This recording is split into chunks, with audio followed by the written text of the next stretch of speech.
salamullah ala Taha Rasulillah. Kemudian salatullah salamullah ala Yasin Habibillah. Taha dan Yasin itu adalah nama rahasianya Rasulullah.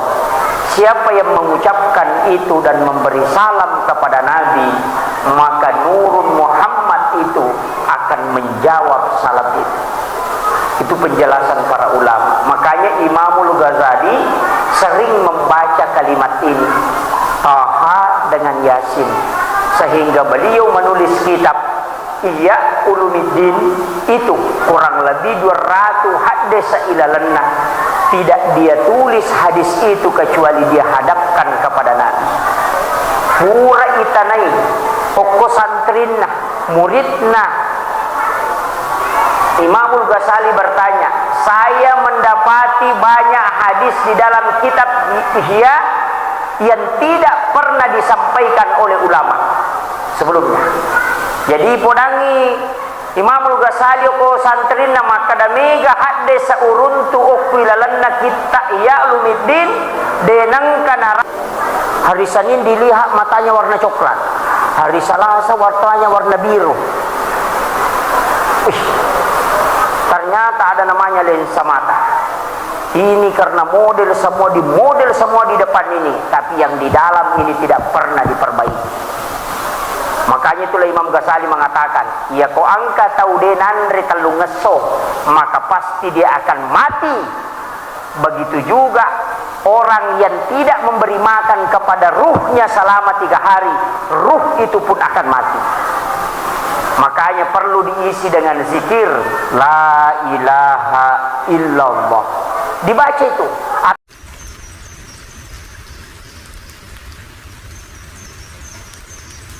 Assalamualaikum warahmatullahi wabarakatuh.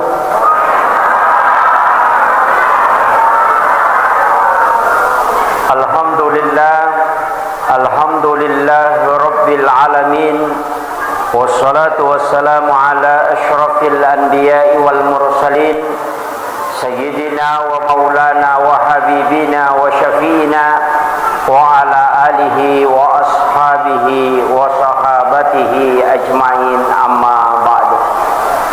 Yang saya hormati dan saya muliakan Alina Tomalabita Ibu Lurah Matiro Taparang beserta seluruh staf yang sempat hadir. Yang saya hormati dan saya muliakan Alina Tomalabita Bapak Ketua Panitia Pelaksana beserta seluruh jajarannya, para dewan pengurus masjid, tokoh masyarakat, tokoh agama, para alim ulama, dan tanpa terkecuali seluruh tamu undangan dan ibu-ibu majelis taklim. Mudah-mudahan kehadirat tamana hilalan nayawan niwe untuk peringati salah satu kegiatan yang sampai hari ini selalu diperdebatkan di kalangan umat Islam. Angka denam maulu, angka tomam maulu. Ada yang menganggap bid'ah dan ada yang menganggap sunnah. Saya harus menyampaikan duduk permasalahannya. Sitonganna ia rotaude enam maulu adalah orang yang cinta kepada Nabi dan sangat hati-hati dalam ibadah. Sedangkan ia rotau maulu'e juga sangat cinta kepada Nabi dan ingin memperbanyak amaliyah di hadapan Allah. Jadi situnganna itu tidak jauh beda. Ia rode'e na maulu na poji nabita na yakia mitaui pakang kajama-jama ia de'e na runtu idasar mutlakna ukwilalanna hadesae. Sedangkan ia rotau maulu'e na pojito nabita dan memperbanyak amaliyah ia wadinge nasabari na ipuyo kupong Allah Ta'ala si bawa nabita. Jadi ya kota pahang ya roh, maka insyaallah dia tak pengewang. Apa ada orang yang tidak bermaulid karena menganggap bahwa tidak pernah diperintahkan oleh Nabi, sedangkan yang bermaulid mengatakan kita melakukan karena nikmat yang paling besar adalah ketika lahirnya Rasulullah sallallahu alaihi wasallam. Jadi ya kuya di lawe Imam Maulud silahkan, yang tidak bermaulid silahkan. Yang dilarang dalam agama adalah saling mencelah. Apa namotu loki Imam Maulud na parewa ki pauja itawe capu mati apalah maulid tak.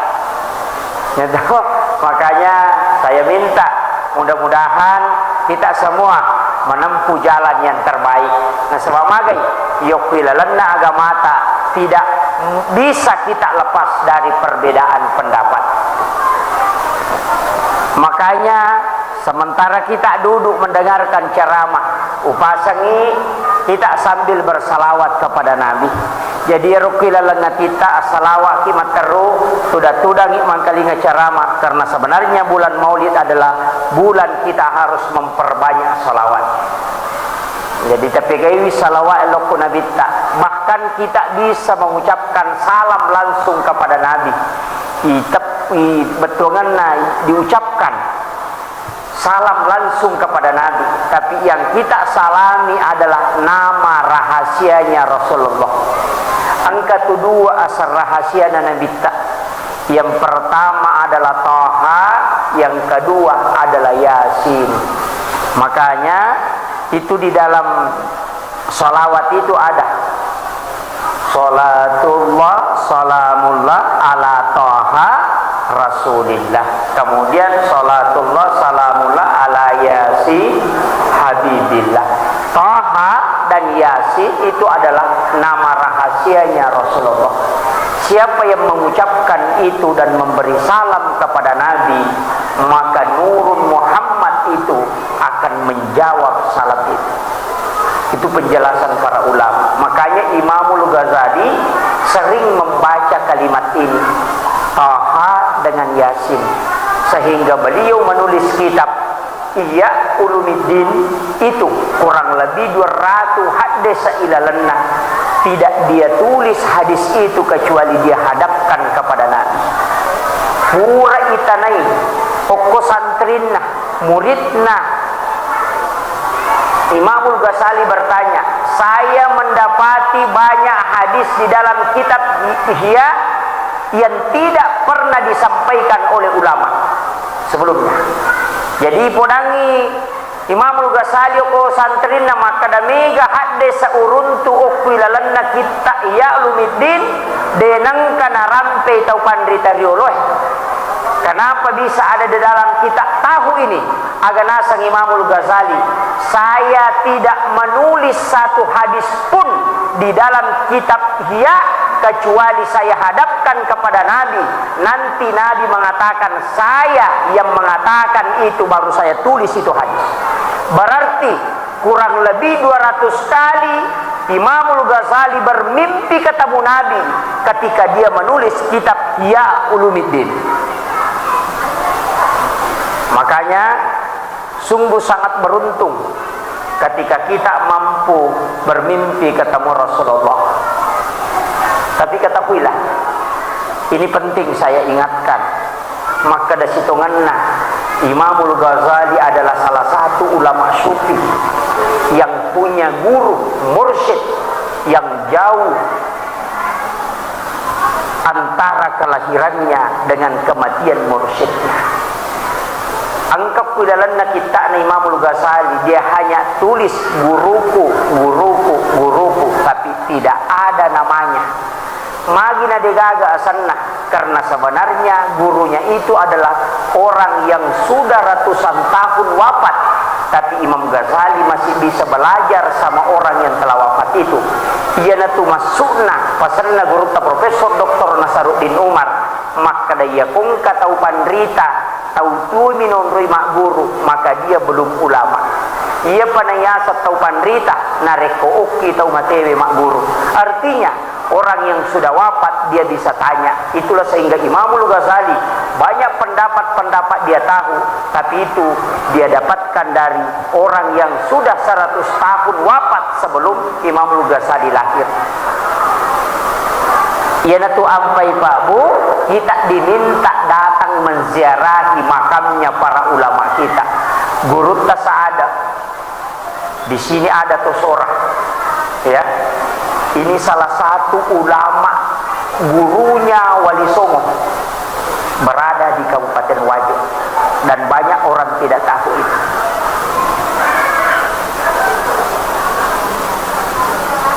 Saya kemarin diberitahu oleh guru bahwa ada satu waliullah yang ada di Kabupaten Sidrap, dan dia merupakan ulama dari Hadramaut, dan ternyata ditelusuri dan ditemukan ulama itu disebut dengan Sayyid Karamah.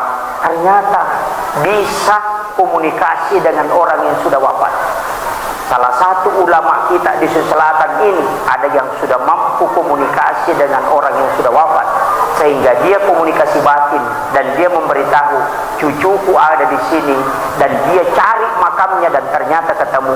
Itulah hebatnya ulama-ulama kita dari Nahdiyin. Yana tu ampai Pak Bu, saya selalu wasiatkan lauki masyarakat kuburu ya kongka gurut ki buru na gurut ka saada almarhum al-maghfurlah lauki syarawi magai lauki bacangi Fatihah ya kupure baca Fatihah illau dongi di atas makamnya itu kita berdoa, ipung talingi baraka anak-anak dan keturunanku sebagaimana engkau memberikan berkah kepada ulama ini. Itu namanya tawassul.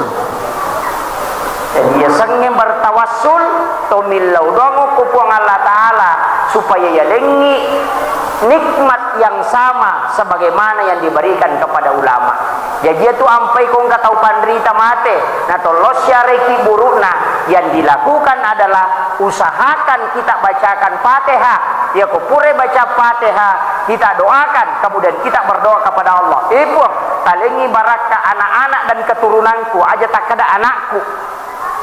Itu terlalu pendek. Anak-anak dan keturunanku. Anak dan keturunan itu adalah cucu sampai cicit ke belakang. Makanya banyak ulama itu anaknya tidak menjadi ulama, tapi cucunya yang menjadi ulama, karena doanya sampai dia mengatakan anak-anak dan keturunanku. Jadi saya sampaikan ini penting. Kalau ki masyarakat kuburu, koki buruk atau pandrita, lakukan doa itu. Minta, ya Allah berikan keberkahan anak-anak dan keturunanku sebagaimana engkau memberikan berkah kepada ulama ini. Aja pasti balikan, karena tawassul dengan tawassut itu beda sedikit. Ya kau tawassul seperti itu, kalau tawassut langsung minta. Biasa di Indo upa puang anu pasalama ya pumui. Itu yang tawassut dan itu yang tidak boleh. Jadi kita bedakan. Makanya kalau mau mengikuti Nabi, mau mengikuti sunnah Nabi, banyak yang teriak, kita harus mengikuti sunnah Nabi. Apa yang dilakukan Nabi, itu yang harus dicontoh. Maka saya minta lakukan ziarah kubur pada malam Jumat dan datang ke kuburan sendiri sekitar jam 2 malam sampai menjelang subuh. Itu sunnah Nabi. Biasa nih lo ziarah kubur wani Jumat te 2 wani Bu. Sendiri, bukan berombongan. Nabi itu datang ke kuburan baki sendiri. Dia datang tengah malam menjelang subuh baru dia pulang. Itulah ziarah yang sesungguhnya. Belum berani. Iya, puima saja takut apalagi kita. Makanya kenapa para ulama itu di Jawa dijaga makamnya, diperbaiki di sekitarannya supaya orang bisa duduk tenang mendoakan orang yang ada di dalam kuburan itu. Karena Nabi mengatakan dalam hadis yang sahih, setiap malam Jumat ruhnya orang yang meninggal itu dikembalikan ke kuburnya. Itu hadis sahih. Jadi itu tahu matewe iparewa orang mati muslim dikembalikan ruhnya pada setiap malam Jumat ke kuburannya, bukan ke rumahnya. Mega tahu salah paham nasangi rewa lo bolana sehingga mapatuati ukuyawana aden nakuan di Jumat. Dito gago kuwajo makoro ada mestinya setiap malam Jumat kita datang berziarah di makam sekitar jam-jam 1 malam. Kita berziarah mendoakan magai karena ruhnya orang yang meninggal itu dikembalikan oleh Allah setiap malam itu. Ya kongka bola melo talawi masyarah. Biasa punana bola ipodang maka da aswagatan ka kubolata. Kalau mau ketemu mesti ditanyakan hari apa engkau ada di rumah. Makanya ketika dia mengatakan hari Jumat, nanti hari Jumat kita datang supaya kita bisa ketemu. Makumati itu kotomelo masyarakat kubur.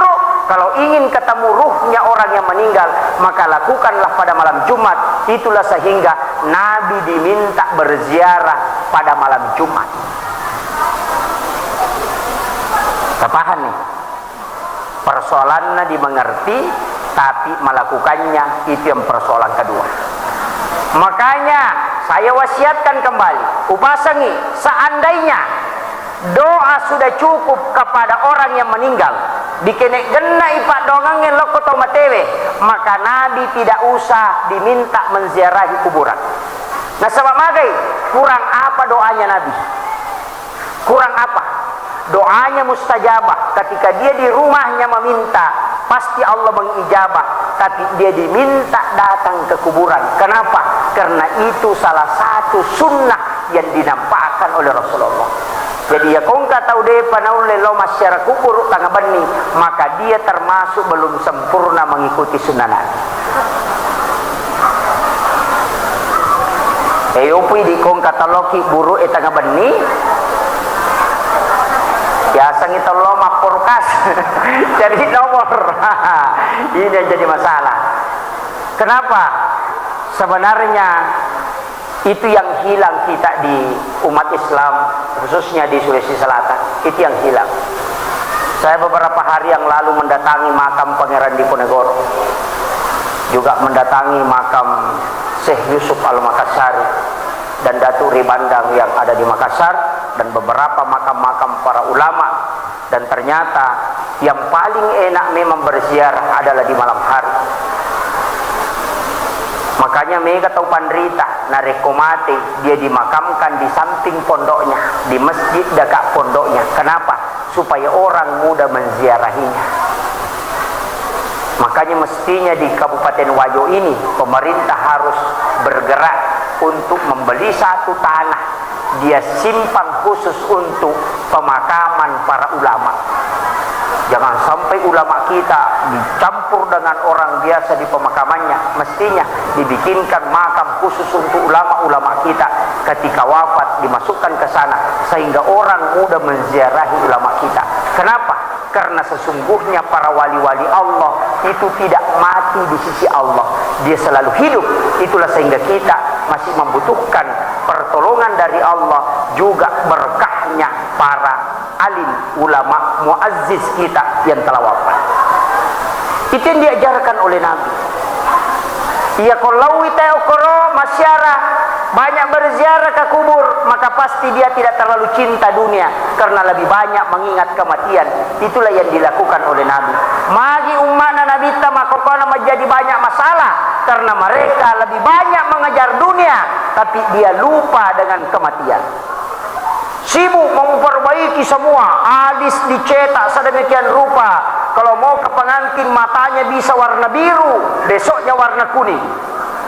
Iya, gaya na tahu mako papai. Madari tasela ngamite makun raya. Hari Senin dilihat matanya warna coklat.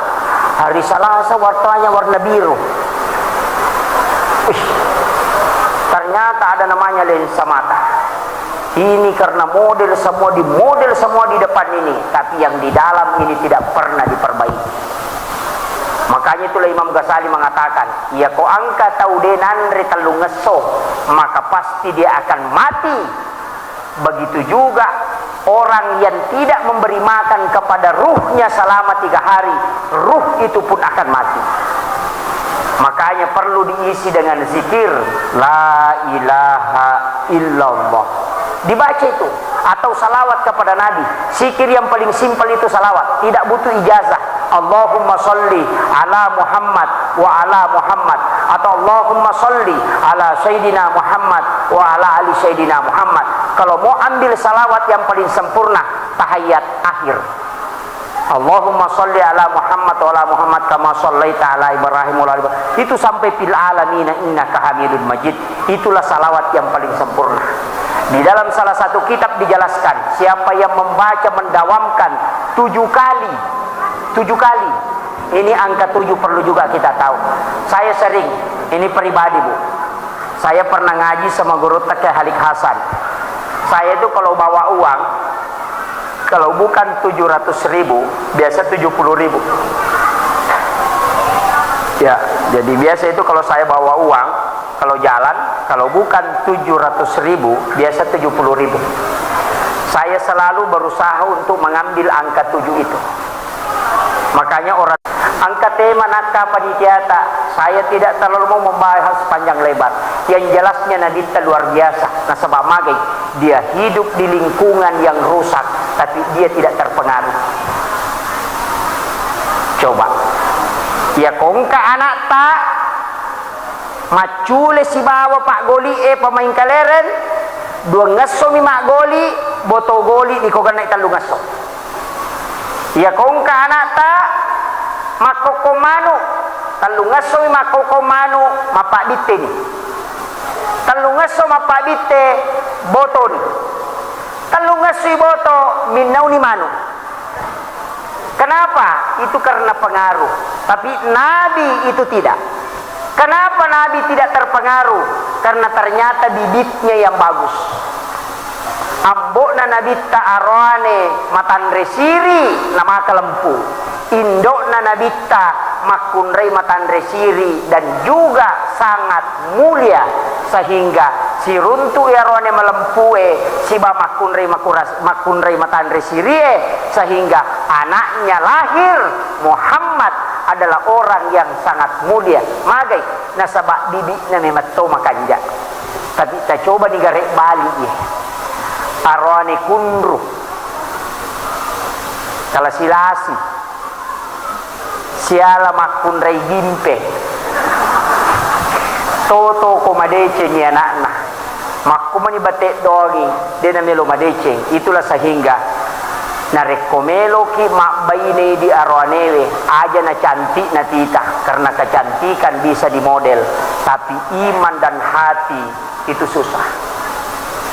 Jadi Pak Mega makokoy wanita cantik di media sosial tapi karena dia pakai kamera 360 wah mukanya kinclong tangannya hitam karena semua pakai bedak. Nah ini tapi dia itu kagak kuwajo dia kagak insyaallah. Nah, ini penting Bu. Makanya tapi penting wanita berhias dan berhiasnya wanita tidak berlebihan. Itu sunnah Nabi. Silahkan berhias tapi jangan berlebihan. Sampai alis dicukur dikasih belo naik. Bulu mata disambung sampai yang lipat ke atas sampai ke bawah. Hidung yang pesek dikasih balok tinggi kelihatan cuma setengah hari. Itu kagak kau tahu? Perempuan silahkan ke masjid. Tidak ada hadis yang melarang wanita sholat di masjid. Yang ada hadisnya adalah wanita lebih afdal sholatnya kalau di dalam biliknya, kalau di kamarnya. Bukan Nabi mengatakan wanita tidak boleh ke masjid. Itu bicara fadilah, bukan bicara hukum. Tapi ketika wanitamu ingin ke masjid, jangan kau larang. Ada penceramah, wanita tidak boleh ke masjid. Wah, ini jadi masalah. Sama dengan kemarin toh, yang mengatakan sawu sufufakum fa inna taswiyata sufufi min tamami shalah. Luruskan, rapatkan saf, karena itu kesempurnaan, bukan hukum sahnya jamaah. Jadi kalau ada saf yang sedikit bengkok-bengkok, itu tetap sah sholat berjamaahnya, cuma tidak sempurna.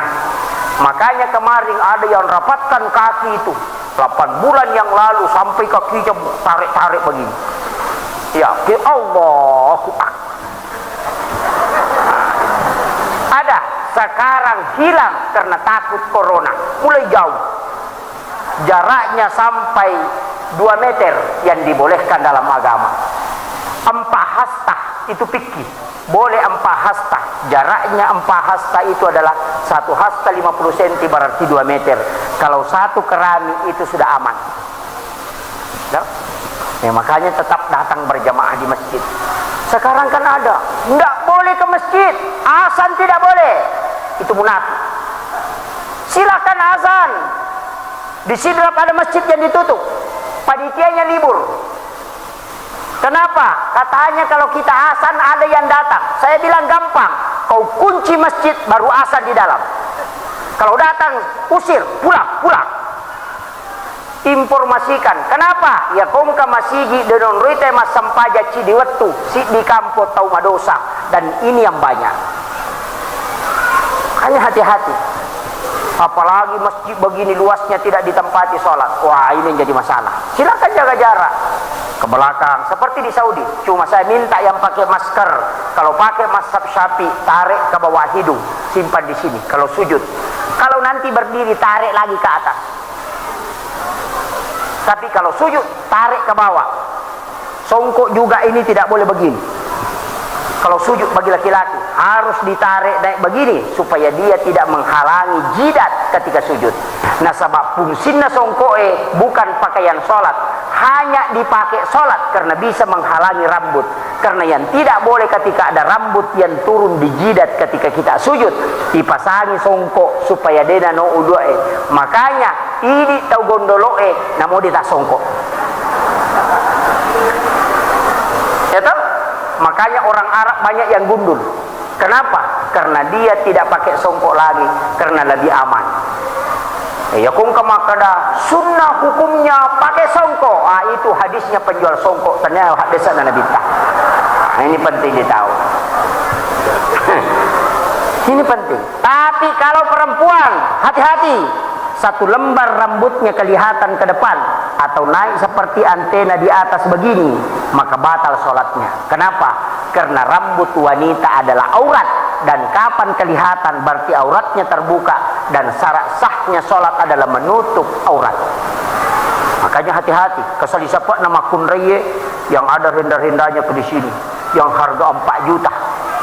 Oh, ada rambutnya naik kayak antena televisi begini goyang-goyang. Itu yang jadi masalah. Ini penting. Makanya kau masam pajangi silakan pakai masker. Tapi kalau imam biar tidak pakai. Kalau sholat, kenapa? Tidak ada nasi bawang. Loh? Tidak ada. Imam kan di sini di depan. Kalau makmum di sini di belakang. Nanti kalau sudah salam, balik zikir, pasang masker. Itu tidak masalah. Tapi kalau di belakang, di depan, silakan, itu sudah aman. Tapi bagaimana hukumnya pakai masker tertutup begini? Itu ada yang membolehkan. Termasuk pendapat Abu Hanifah dan Imam Malik tetap membolehkan. Maka dari Imam Malik yang penting ada tersentuh. Kalau hidung tidak tersentuh, ini tersentuh. Pada pemakanan, boleh kak pasar sentral sengkang. Kendreletu hanya dari pintu salatan baru pulang. Berarti yang penting ada terwakili. Makanya kalau ada orang sujud, sakit di sininya, sakit juga hidungnya begini saja. Itu sudah sah karena muka sudah ada yang tersentuh. Itulah pendapat ulama sehingga banyak yang membolehkan. Makanya tidak usah berdebat. Ya, yang pakai masker silakan pakai masker. Sholat yang tetap menarik tidak masalah. Itu penting karena ini anjuran pemerintah. Silakan ikuti protokoler kesehatan. Tapi saya sangat sayangkan nasabah ini juga memang jadi masalah Pak Bu. Kita di Indonesia itu kena COVID karena kiriman dari Cina. Pesawat yang bolak-balik keluar masuk selama hampir 1 bulan itu 40 penerbangan setiap hari membawa barang-barang masuk ke Indonesia. Itu tidak ditutup sehingga corona ini masuk ke Indonesia. Makanya sebenarnya itu penyakit dari Wuhan Cina masuk lurus ke Iran, lurus lagi masuk ke Italia, lurus lagi masuk ke Amerika. 4 negara ini adalah musuh besar Islam. Cina karena komunisnya, Iran karena Syiahnya, Roma karena Katoliknya, Kristennya, Amerika karena anti agamanya. Makanya ini yang banyak, sampai 30 lebih persen penduduknya meninggal. Indonesia kita sudah syukur. Kenapa? Karena banyak yang selamat. Nah, itu cukup menjaga saja. Silakan keluar sholat berjamaah, tapi tetap menjaga kesehatan. Ya biasa koma jamaah ki sudah dirubah lagi. Ya, tidak jabat tangan begini. Karena kenapa? Tetap menjaga. Karena ini bisa pindah. Jadi itu bahayanya. Pertama, tidak bisa pindah kalau tidak melalui droplet, percikan air yang lembab. Muncul lagi pendapat bisa terbang di udara. Muncul lagi pendapat biar orang kentut bisa pindah. Ternyata itu hoax. Nah ini makanya kita perlu hati-hati. Aja lalu namega ki percaya kepada media sosial kecuali yang melalui dari jalur memang kementerian yang sudah ditunjuk oleh pemerintah. Maka nang kasih tahu mana bagi sih, nang kasih tahu mana bagi. Ini juga Facebook sama WA yang bikin pusing pemerintah. Magai lurah bicara hilafah. Lurah bicara hilafah. Kepala kampung bicara hilafah. Bicara undang-undang begini, undang-undang begini. Padahal bukan tugasnya. Tugasmu menjalankan undang-undang. Magai karena WA apa yang masuk itu yang memutar otak kita sehingga orang di Indonesia itu Pak tidak jelas otaknya. Magai muncul berita artis lagi yang dipikir. Baru 1 menit masuk lagi berita korupsi lagi yang dipikir. Padahal anaknya sama bapaknya sudah menceret di sampingnya, dia tidak urus. Begitu toh? Makanya banyak orang sekarang itu Pak tidak ada pekerjaannya. Tuh 5 buka WA nih bawang. Oh, si artis anu selingkuh, buka lagi. Oh, ini menikah lagi, buka lagi. Oh, ini orang korupsi. Otaknya setiap hari itu pikirkan orang di Jakarta, tetangganya tidak makan, dia tidak tahu. Inilah yang menyita waktu kita. Makanya kurangi bermedia sosial. Maka lalu iga makunrei na sumasyara langsung yano mampu nubale yano ko Waka mapabuting yano ko Kalimantan pura na bumotor yano ko Jakarta ang kayano mapabuting ko Bone kay laki na jamba-jamba dinisan. Jadi masalah itu kan makoro bu mereka ini bahaya. Makanya kurangi bermedia sosial. Bayangkan membagikan berita bohong sama dengan berbohong ya kusisa buto tarimai, berarti nanti di hari kemudian 1000 orang kita akan dimintai pertanggungjawabannya. Itu bahayanya. Hati-hati. Tapi mega mematoni makunre makokapa masalah magai gara-gara corona enak sekali tinggal di rumah, tinggal pesan-pesan baju COD, kosmetik COD, bahkan engkau kosidrat namo sanggara COD to bayi ikut tutonga dia ini sama sanggara namo mas sanggara memandre sanggara online juga kakak dek to kena gaga gunana makunre di memato mani apa tola makunre makwe. Makanya hati-hati, jangan sampai kita selalu mengurusi hal yang tidak penting, sedangkan yang penting akan ditanyai nanti dari kemudian kita tidak urus anak dan suami kita. Itu yang penting. Kemudian yang terakhir, ini penting saya wasiatkan, salawat kepada Nabi itu tidak butuh ijazah, tidak butuh ijazah, tidak sama dengan wirid dan hizib yang lain. Makanya komeloki bacangi salawat Nabi tak tapakan jaki bawa rampan nyawata, kemudian mengingat kepada Allah, kumakanja di peringat rata, kayakini Nabi tak bisa hadir, kemudian kita bacakan salawat kepada Nabi.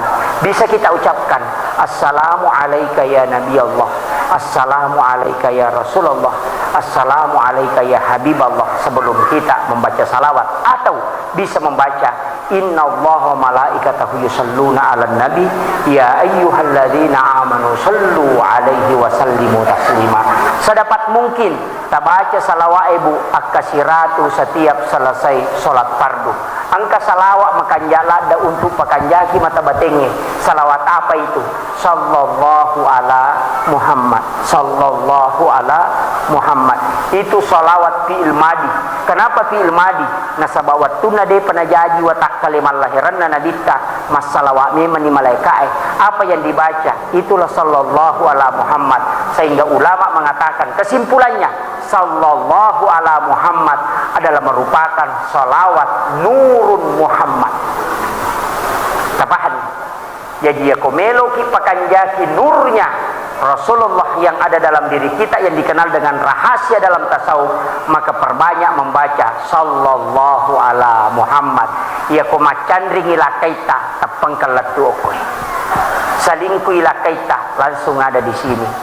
Nareko kita sambung memang. Makanya kalau mau akad nikah bu, ada itu ruh idafi yang disambung. Ketika suami mengatakan asyhadu an la ilaha illallah, langsung ambil wa asyhadu anna muhammadar rasulullah, baru ambil itu, baru baca salawat, kemudian simpang. Kalau suami mau macam-macam, langsung ada yang melapor di sini. Itu ruh idafi. Makumur waktu tak kawin. Dek, alhamdulillah selamatlah suami. Nah, makanya penting. Saya hanya wasiatkan. Ini penting juga. Kalau tidak mau cerai dengan suaminya, insya Allah tidak ditinggalkan. Lakukan. Yang pertama, sesekali minum sisa minuman suami. Itu sunnah Nabi. Makanya Aisyah itu sering meminum sisa minumannya Rasulullah. Ya kota kibuar ngite kelakaita nang kecek dek nasesa. Kita minum itu dengan membaca salawat. Niatkan, insya Allah tidak akan berpisah dengan suaminya. Itu berkahnya. Makanya suami harus hati-hati menyinyam. Aja lalu tak selesai minuman. Magai nanti istri pakai guna-guna itu. Ya, ini penting. Kemudian yang kedua, sesekali kita makan satu piring berdua. Karena jangan melumbai dia kenyang, ambil bagian tengahnya terakhir kemudian kita makan. Insya Allah juga tidak akan ditinggalkan oleh suami. Yang ketiga, sesekali mandi bersamaan di kamar mandi, bersamaan dalam waktu yang sama. Makanya Aisyah sangat tahu cara mandi junubnya Rasulullah, karena mereka dia si bawa Nabi ta. Biasa mungkin mandi si bala kita satu kamar mandi bersamaan. Dia nangka, lakai kunru bayine kutuh. Nah itu. Makanya ini yang penting saya sampaikan. Mudah-mudahan ini ada hikmahnya. Saya hanya wasiatkan, jangan lupa kita banyak bersalawat. Ajarkan ke anak-anak kita, karena salawat itu adalah bisa mendatangkan semuanya.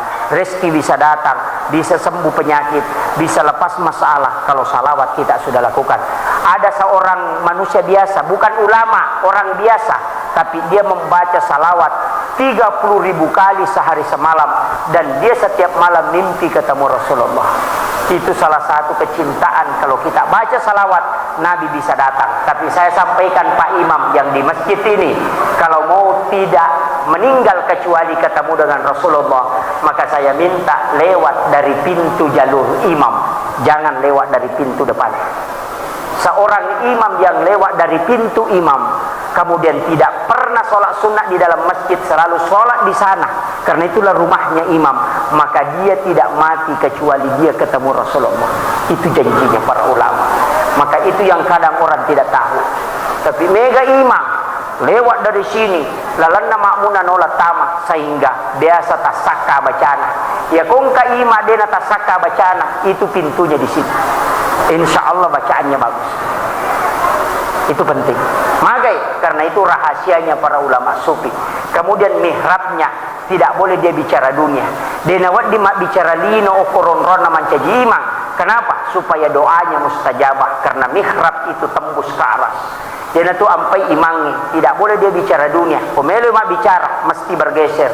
Tapi mega imang ma WA, ma Facebook okon rona mancajimang, ima gimpe yaitu. Akhirul kalam, Allahul muwaffiq ila aqwamit thoriq. Nasrun minallahi wa fathun qarib wa basyiril mu'minin. Assalamu